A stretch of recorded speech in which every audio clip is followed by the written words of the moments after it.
191페이지 사사기 17장 1절에서 6절입니다. 에브라임 산지에 미가라 이름하는 사람이 있더니 그의 어머니에게 이르되 어머니께서 은 1,100을 잃어버리셨으므로 저주하시고 내기에도 말씀하셨더니 보소서 그 은이 내게 있나이다. 내가 그것을 가졌나이다 하니 그의 어머니가 이르되 내 아들이 여호와께 복받기를 원하노라 하니라.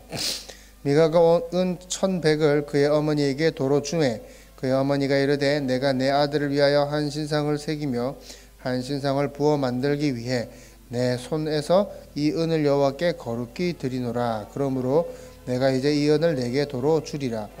미가가 그 은을 그의 어머니에게로 도로 주었으므로 어머니가 그 은 200을 가져다가 은장색에게 주어 한 신상을 새기고 한 신상을 부어 만들었더니 그 신상이 미가의 집에 있더라.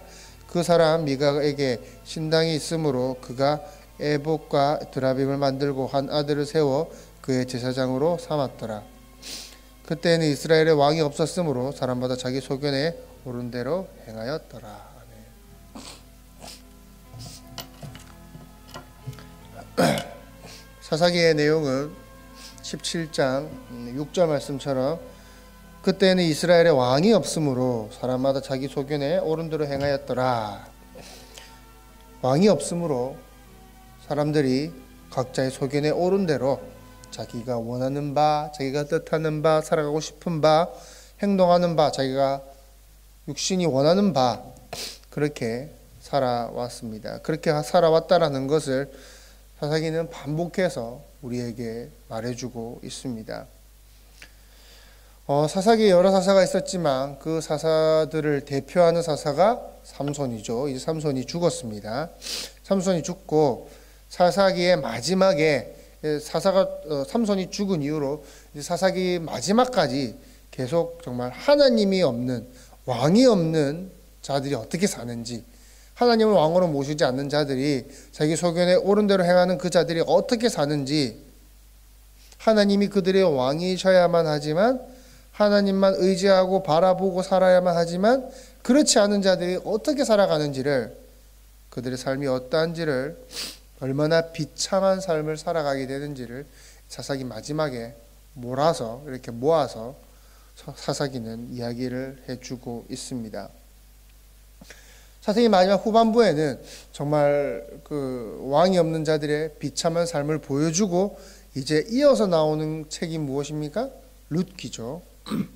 이어서 나오는 룻기에서 그 왕이 없는 시대가 끝나고 하나님이 준비하신 왕 다윗, 하나님이 준비하신 왕, 하나님의 다스림을 보여주는 그 다윗을 등장시키는 것입니다. 사사기 후반을 읽으면서 우리는 그 진짜 왕, 참된 왕, 예수 그리스도의 필연성을 우리는 발견할 수가 있는 것이죠. 왕이 없는 시대가 이렇구나, 주께서 오셔야 하는구나를 우리는 발견할 수 있는 겁니다. 1절에 등장하는 사람이 에브라임 산지에 살고 있는 미가라는 사람입니다.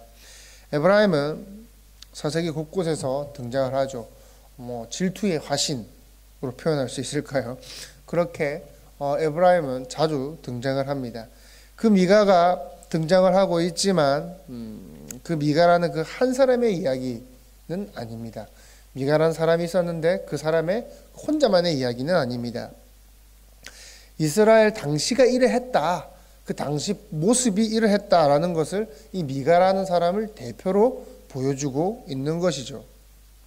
그래서 처음에는 17장 1절에서는 에브라임의 미가라는 이야기로 시작하다가 이제 이 막장 이야기를 미가가 말도 되지 않는 그 말도 안 되는 행동을 이야기하면서 6절에는 에브라임에는 왕이 없으므로 미가에게는 왕이 없으므로 하지 않고 이스라엘에게는 왕이 없으므로 라고 말하고 있는 겁니다.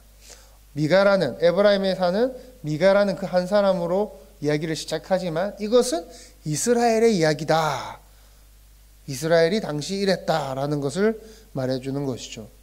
우리는 이 미가 이야기를 통해서 이 미가라는 사람이 참 웃기는구나, 참 이상한 사람이구나, 이 나쁜 놈이구나 라고 생각할 게 아니라 이게 바로 나구나 라는 것을 우리는 발견해야 하는 것입니다.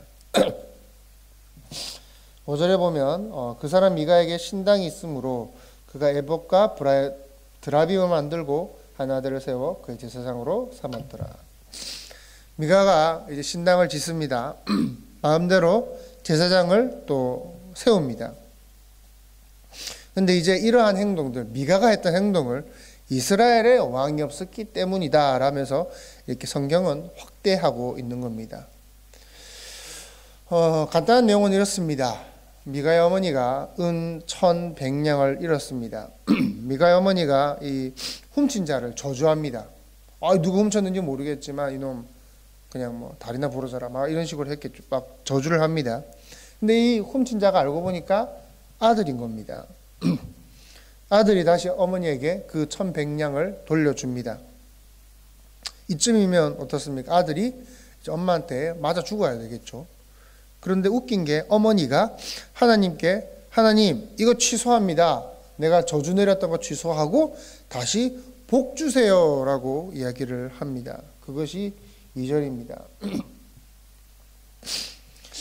어느 부모가 자기 자식이 이렇게 저주받기를 원하겠습니까? 게다가 자기가 내린 저주를 자기 자녀가 받기를 원하겠습니까? 취소를 합니다. 그리고 더욱이 그거를 이제 복으로 바꿔달라고 우기기도 하죠. 미가의 어머니에게 하나님은 어떤 분입니까? 그냥 자기가 원하는 대로 자기가 마음대로 복 주고 저주 내리기를 원하는 하나님인 겁니다. 우리는 이것을 뭐라고 부릅니까? 기복신앙이라고 우리는 부릅니다. 기분 나쁘면 저주했다가 다시 취소하고 아니 하나님 복 주세요 복 달라고 했다가 근데 이 저주 내리고 이 복을 달라고 하는 것을 여호와의 이름으로 하고 있다라는 거죠. 여호와의 이름이 하나님의 이름이 지금 모욕을 당하고 있는 겁니다. 어머니가 은돈 200개를 은장에게 주어 우상을 만듭니다. 게다가 마음대로 이제 미가의 아들 중에서 골라서 제사장을 세웁니다. 이제 가짜 신전을 만드는 것이죠. 이러한 마음대로 하나님 그 신전을 세우는 이런 이야기들이 지금 벌어지는 겁니다. 그런데 이 가짜 신전이 세워진 곳이 어디입니까? 에브라임 산지죠. 그죠? 에브라임 산지에 무엇이 있습니까? 실로가 있습니다. 실로가 무슨 뜻입니까? 하나님의 집이라는 뜻입니다. 무슨 말입니까? 하나님의 집에 가짜 신전이 지금 세워지고 있는 것입니다. 우리의 신앙이 이렇다라는 것입니다. 우리의 모습이 이렇지 않습니까? 우리는 하나님을 믿습니다 라고 이야기를 합니다.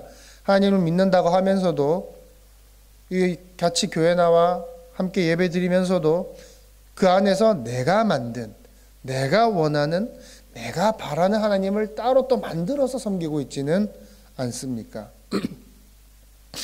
예배 가운데 말씀 가운데 깨어지기보다 그냥 내가 원하는 바, 내가 뜻하는 바, 내가 좋아하는 말만 듣고 받아들여지고 있지는 않습니까?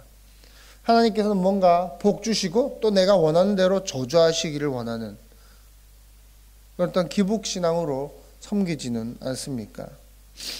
하나님의 성전에서 나만의 가짜 성전을 짓고 그 안에서 나만의 하나님, 내가 만든 하나님을 섬기고 있지는 않습니까?